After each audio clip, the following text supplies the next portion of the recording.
Hey, thanks for listening and choosing this podcast. This is Coming Out Stories. I'm your host, Emma Goldswell. It's brought to you by What Goes On Media, and basically we bring you a brand new, inspiring LGBTQ+ story every fortnight.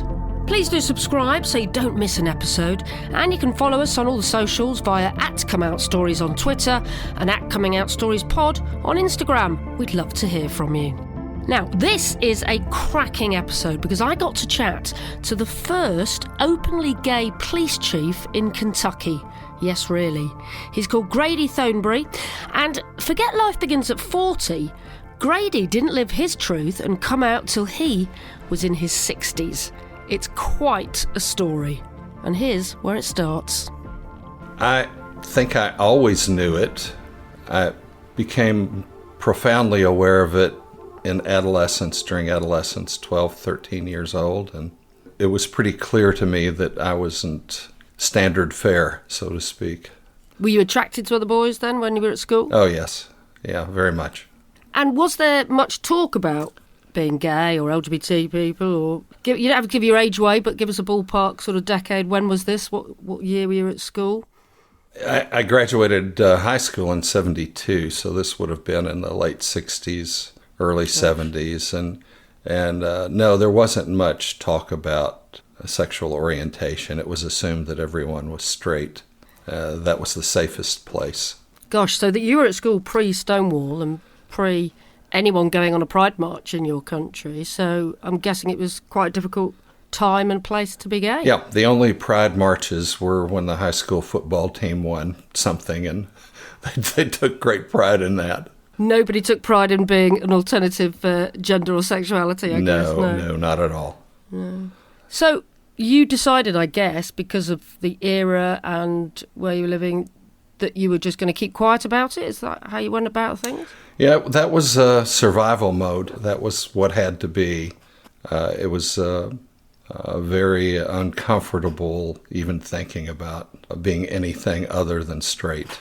The family situation was such that, well, I'm not sure what would have happened, but I'm sure it would have involved some sort of physical abuse and homelessness had I come out during that time. You're laughing now, but I'm guessing it would have been terrifying at the time as a young person. Yeah, and it's kind of terrifying to think about it. The short version is my mom ran off when I was about 8 years old, and my brother and I were raised by my dad, who was pretty much the Marlboro man, and he would not have welcomed that news at all. And was it quite a religious upbringing as well? No, not at all. Not at all. We were C&E Christians as a family, the Christmas and Easter. Oh, and, right. I get it. Yeah, and that was it, and I think that probably was mostly just for show. I found myself involved in the local neighborhood church because it was close and it was non-threatening, and I didn't have to be engaged in the kind of banter that adolescent boys typically are engaged in, with regard to girls and all that sort of thing. And so it was a safe place. And in the 60s or even 70s, did you know any other gay people? Were there gay people in your community? And if so, how were they treated? There were a couple in high school that we all suspected. As it turns out, we were right. And a couple of them have become friends since I came out. But it was just not talked about. No one spoke of it. No one even acknowledged it. So, does that mean on the plus side that nobody was getting bullied for it? Nobody was being pointed at or given homophobic slurs like they might have been in the 80s? Emma, I don't know if that was the case because during that period of time I wasn't close to those boys. I can't really say if anyone was bullying them or taunting them. And I certainly wasn't hanging around with the folks who might have done that. And I'm guessing it wasn't being directed at you then. I'm guessing you were, for want of a better word, stealth, and nobody assumed you were gay and you just got on with it and pretended you were straight, did you? Well, everyone just assumed that I was straight and a nerd. I had the pocket protector, and in fact, I still have my pocket protector. I'm very proud of it. I don't care. What is a pocket protector? I don't even know what that is. Oh, you stick it in your shirt pocket to keep your shirt from getting ink marks from your pens and pencils and things. Oh, because you've got your pens in your pocket. I don't carry it anymore. I'm not that big a nerd. But, I was the nerd. I was the slide rule guy. Very proud of my slide rule, and people just assumed that I was just a nerd, and that was the end of it. And you didn't get bullied for that, did you? Maybe a little, because nerds weren't really popular in a school that was highly focused on boys' athletics. So I'm guessing you lived your life for quite a while pretending you were straight, didn't you? What happened after college? I did what was expected, Emma. I got married to a woman. She and I, by the way, are still best friends. We're still very close. We have 2 adorable daughters who are grown and some grandkids. And wow. I just lived that way for 40 years. So 40 years? Yeah. I think, I have spoken to people that have come out a bit later in life, but to live a straight life for 40 years is a long time. Yeah, it's even longer when you have thoughts and desires that you can't really explore. Did you ever do anything about it, though? Did you ever try and talk to anyone about it? No, never. I was always afraid. Just kept it to myself. Gosh. And what was the turning point then? Because I've read that everything seemed to happen in 2018 for you, didn't it? Which is fairly recently. Yeah, about 2017. I just found that I was so angry all the time and bitter, and I wasn't really sure why. And I just started exploring that with myself. No therapist, no friends to talk to about it or anything. And I just finally came to the conclusion that I had to be who I was. And I'm older, and I felt like I just didn't want the last third of my life to be like the first 2/3. Not that the first 2/3 were horrible. I'm lucky in that I have kids, which a lot of gay men don't get to experience. And life wasn't terrible. I don't mean to represent it that way. But I just wasn't happy. And so I decided I needed to make a change. Well, it's very, very difficult living in the closet, I think, isn't it? And not living your truth. It's quite damaging to your soul, isn't it? And to your mental health. You've explained already. You were feeling very, very angry. Yes. So what conclusion did you come to? I decided I had to come out. And I wasn't sure how to do that. I, more than anything, needed friends. Never felt like I had close male friends, which I think men need. And I concluded that the reason I didn't have male friends is I felt like at some point I would slip and expose myself. Not physically, however, but in something that I said or something that I did, and reveal myself. And so it was very difficult to have male friends. So because I couldn't open up to anyone. And then in the process of trying to find male friends, I found myself on some of the apps. Yes, okay. Yes. A dating app? Yes. Yeah. Well, yes. Or a more casual app? Yes. Yeah, we'll call it a dating app. I'm not sure. A hookup app? Yeah. Then maybe. Yeah. And the first person I met was someone that I thought would be a good friend, because at that point I wasn't looking for hookups. And we did become friends, and he had a similar background. He was younger, but had a little similar background to me. Had been involved in youth ministry, and I don't think we touched on the fact that bivocational. I was an associate pastor. So religion was your job? Part of it, just a part-time job. I'm a police chief is my full-time day job. So 2 serious roles there, Grady, in the community. Yeah, some days more serious than others. But we became friends, and we were having lunch a couple of times a week, and he was kind of coaching me and mentoring me. And as you might have suspected, it ultimately turned into more than that. It became romantic. And I had told my then wife and my kids, but no one else knew. So you were still married, but you did tell your wife before you went off and... Yes. join the app? Yes. Okay. What age were you at this stage then, Grady? About 62. So you waited till you were 62 to come out? Yes, yeah. So anyway, he got really impatient with my progress, or lack of progress, filing for divorce and all that sort of thing. And I felt like I needed to do it on my own and in my own timing. So his impatience turned into anger, and he decided he was going to expedite the process for me. And so he decided he was going to out me. What? Yes. So he utilized social media to its full extent to expose me to everyone, launched a letter writing campaign to the mayor of the city that I worked for and all of my council members, telling them about me and accusing me of all sorts of awful things. Oh, my God, how horrific. Yeah. And what was the repercussions of that, being chief of police?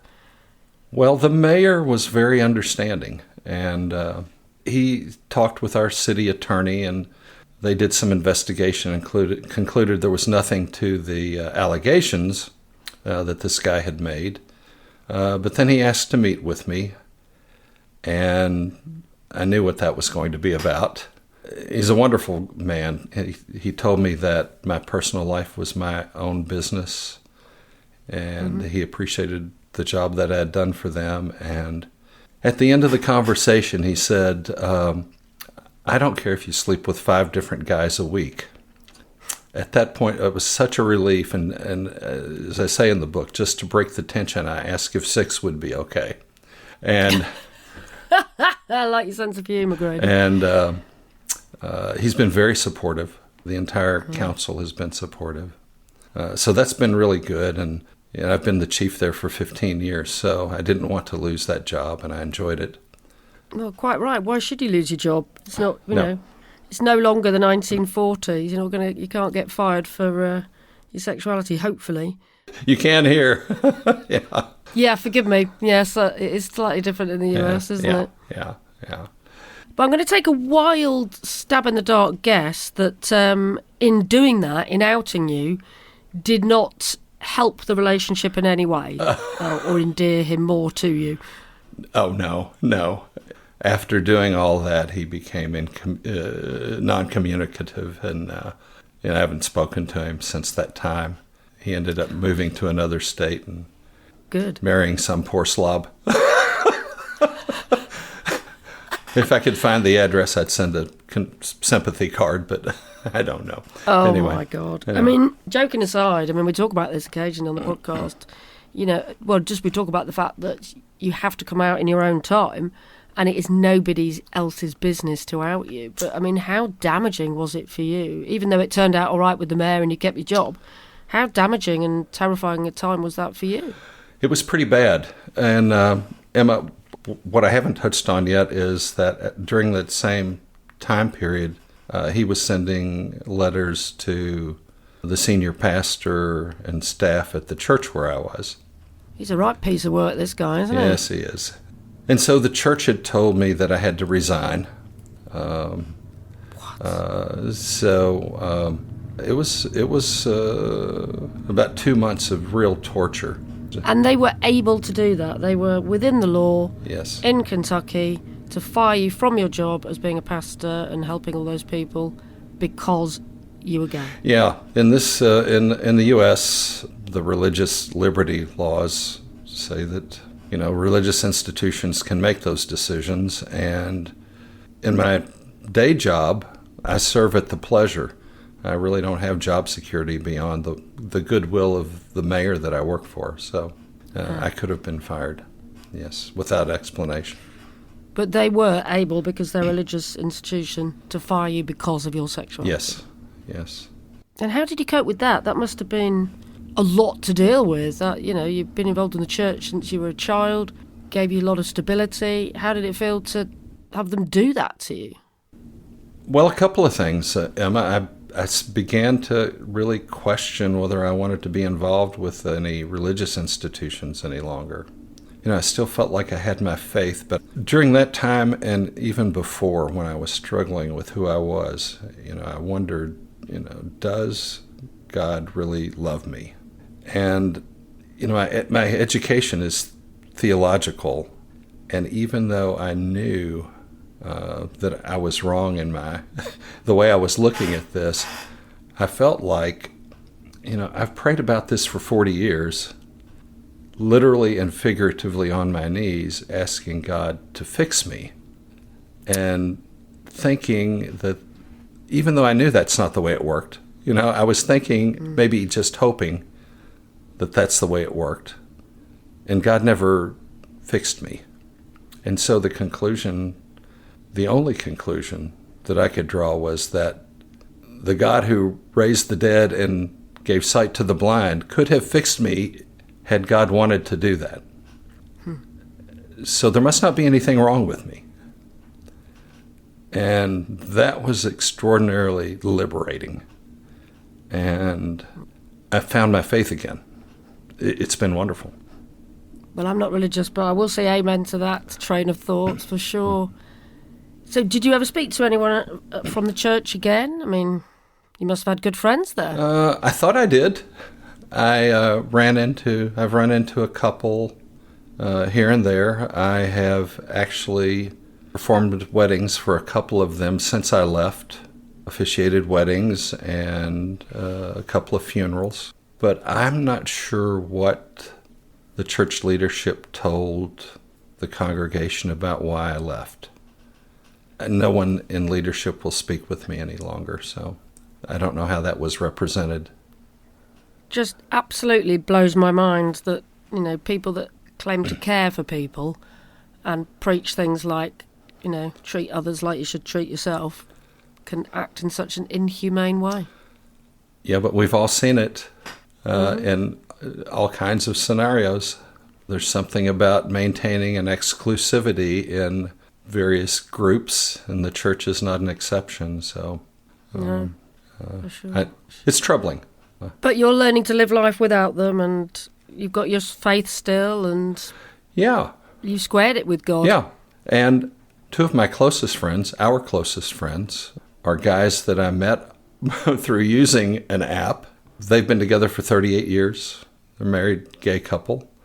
And I met them for breakfast one morning. And we just became really good friends. They invited me to their church. And as soon as I walked in that morning, I knew that was where I needed to be. I've been there ever since.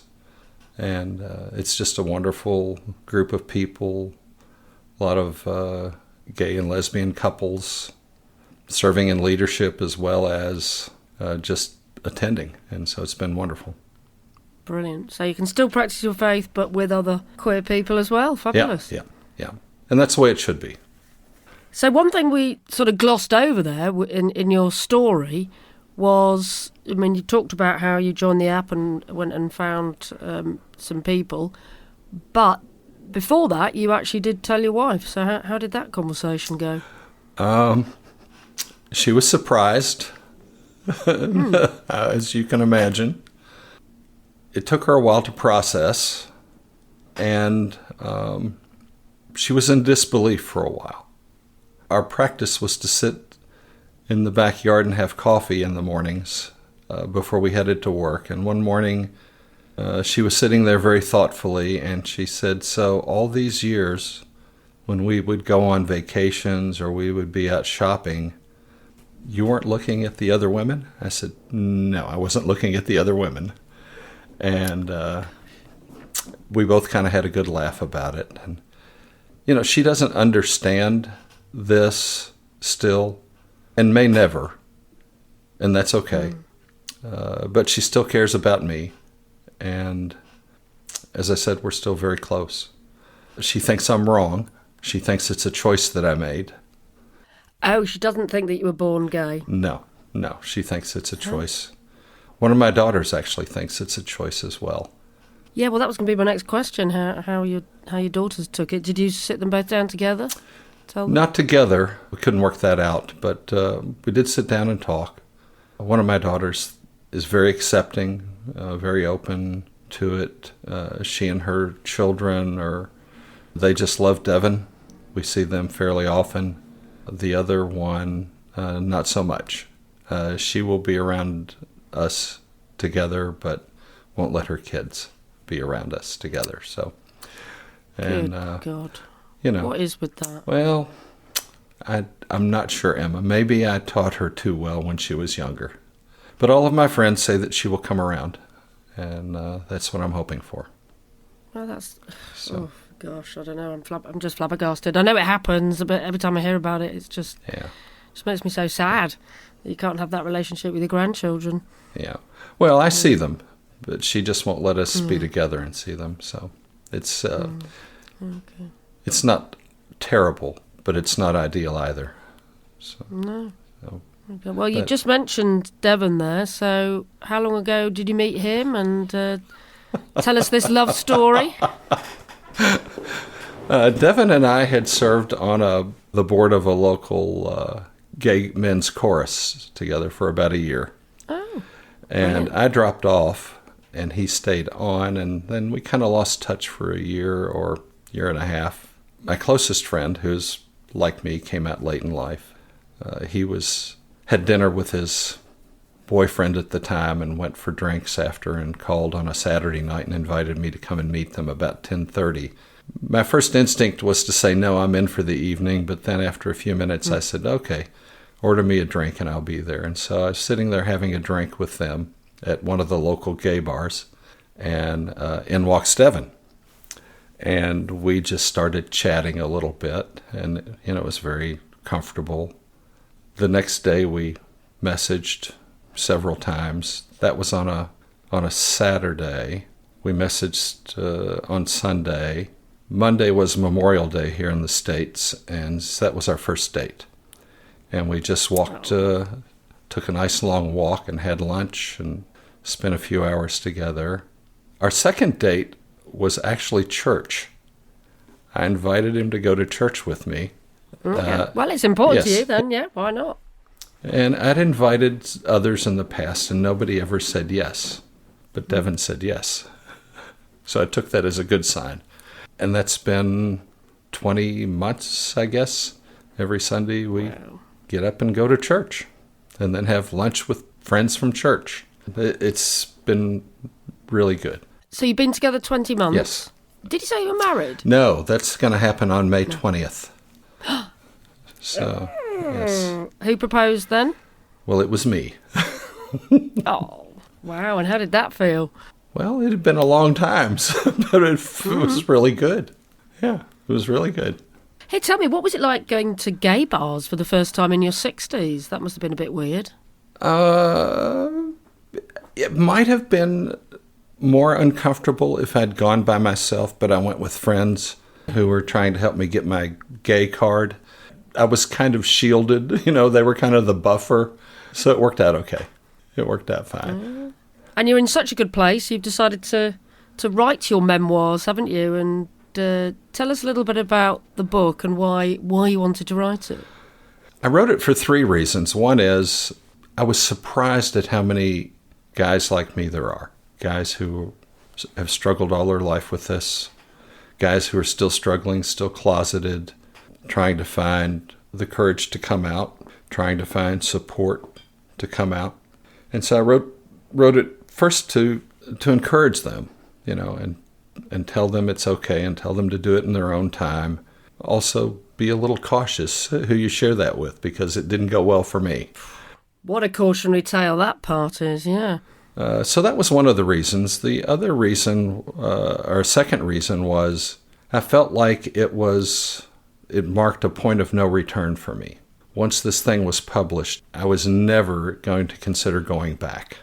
Not that I would have, but there was always that thought, did I do the wrong thing? Have I made the wrong decision here? That was the second reason. And then the third reason is to comment on what was then and still is the political and cultural climate here in the States with regard to sexual orientation and gay marriage and all that sort of thing. So you still think there are problems? There's still a lot of battles to be fought, right? Oh yeah. I think we all agree it's better, but there's still a lot of debate about it. In the States, the We call it the religious right, the conservative evangelicals, the Christian nationalists. There's all sorts of names for it.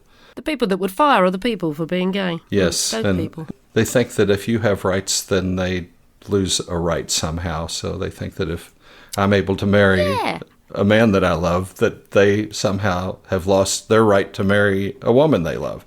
There's a lot of battling about it. It's a weird mentality, isn't it? You're right. They do seem to feel threatened in some way, don't they? By It does. equal marriage or any sort of rights that we might have. It really does, yeah. So let people know what the book's called. The book's called Gay and Gray, meaning gay and old. It's code for gay and old. My Journey to the Rainbow. I love it, yeah. So if you want to find out more about Grady's incredible journey, then go and find his book. That's the simple answer, isn't it, really? But I always like to ask people before they leave a snippet of advice. So I guess really you wrote that book for people in your situation, people who've been in the closet for a long time. So maybe your advice should be directed to other people who have gone through, or still going through what you went through. So what advice would you give to people living in the closet now? Just do it in your own time. Find someone to talk with. I have regretted that I didn't have someone to coach me, someone other than the jerk that exposed me. There are people out there. There are support groups. That would be one piece of advice. A second piece of advice is be gay your own way. There's a lot of pressure, especially I discovered when I came out. There are a lot of pressure to do what are presumed to be gay things, one of which might be going to gay bars, join the gay bowling league, go to the gay campground, embrace drag, all of those sorts of things. And I'm not saying that I don't like those things, or I do. I'm just saying there's pressure. There's a lot of pressure on sort of body image, isn't there, I think, particularly for gay men. I mean, you don't have to go to the gym 5 times a week, and you don't have to be a muscle Mary, you don't have to be all these things which some gay men feel the pressure to be.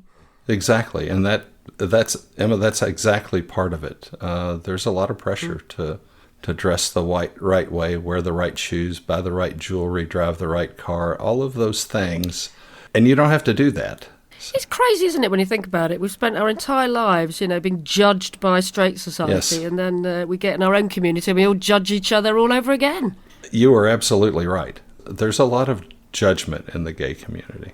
By the way, as an older gay man, there's also some ageism. And I bet. Yeah. And it's not terrible. And not everyone is an ageist, but there is some. And it's not all directed towards the older gay men. There are a lot of middle-aged gay men that think younger gay men are, goofy and silly and unsettled and unpredictable and insecure. And, so just don't judge. Yeah. Good advice, yes. And any regrets that it took you 40 years being married to a woman and coming out at 60? Ever wish you'd done it earlier? In some ways, I wish I had. In other ways, I might have become a statistic. So many of the people that came out during that turbulent time of the 60s and 70s ended up with diseases that were fatal, or crippling or debilitating. I could have been a statistic. So I don't really regret that. I think I probably missed a lot, but it's not a regret. One of my biggest regrets, one of my biggest failures in life is hurting people that I care about by coming out. Hurting my ex-wife, hurting my kids. I don't know if I hurt people in my church. Maybe I did, but I don't have much contact with them, so. But you couldn't carry on any longer hurting yourself, could you, by being in the closet? By the sounds of it. You can't. Sometimes you have to take care of yourself first. Oh, well, Grady, thank you so much for talking to me. Let's just end by hearing your exciting plans for your spring wedding. Well, we are just formalizing that. It's going to be moderate in size, probably about 100 at our church. We've decided we're going to have 3 officiants. Our church is fortunate to have a married gay man as one of our co-pastors, and we have a woman as our other co-pastor. And then our former pastor, who just left there a few months ago to take another position, was the pastor who actually guided that church into its open and affirming status, which caused the denomination that we were part of to kick us out. So we're asking all three of them to co-officiate because they represent parts of the community that are important to us. We don't know where we're going on a honeymoon, but I'm thinking Devon's got Paris on his mind. Has he? Devon, what a romantic man he is. Yes, he is. Yeah. Well, I wish you the most wonderful wedding in May and fingers crossed, a beautiful honeymoon in Europe. Well, thank you. Thanks, Emma. Thanks for having me. A massive thank you to Grady for taking the brave decision to A, finally come out, and B, for sharing his story with me. It still shocks me that you can be fired for being gay in the US. Anyway, if you'd like to find out more about his story, you can, of course, get his book, Gay and Grey, My Journey to the Rainbow. And there's more information at gayandgrey.net. And it would be remiss of me if I didn't mention our own book too. That's simply called Coming Out Stories, and it's edited by me, Emma Goswell, and my brilliant producer, Sam Walker. Next episode, we are off to the Highlands of Scotland, no less, to speak to Andrew, who identifies as bisexual and is behind the LGBTQ sport website Pride of the Terraces. He told me that while he's now very publicly out, it was a big deal when he came out in his student newspaper. When I talked about visibility and seeing other people living their true lives, there was another member of the paper while I was there who was openly queer, and he decided for LGBT History Month to try and get an article from an LGBT perspective every single day of the month. And I saw that and it was amazing, seeing all these different perspectives, people's different stories. And once I told my family, I was like, I kind of want to contribute to this. So he was doing it again. And one of the articles for that year was me coming out publicly.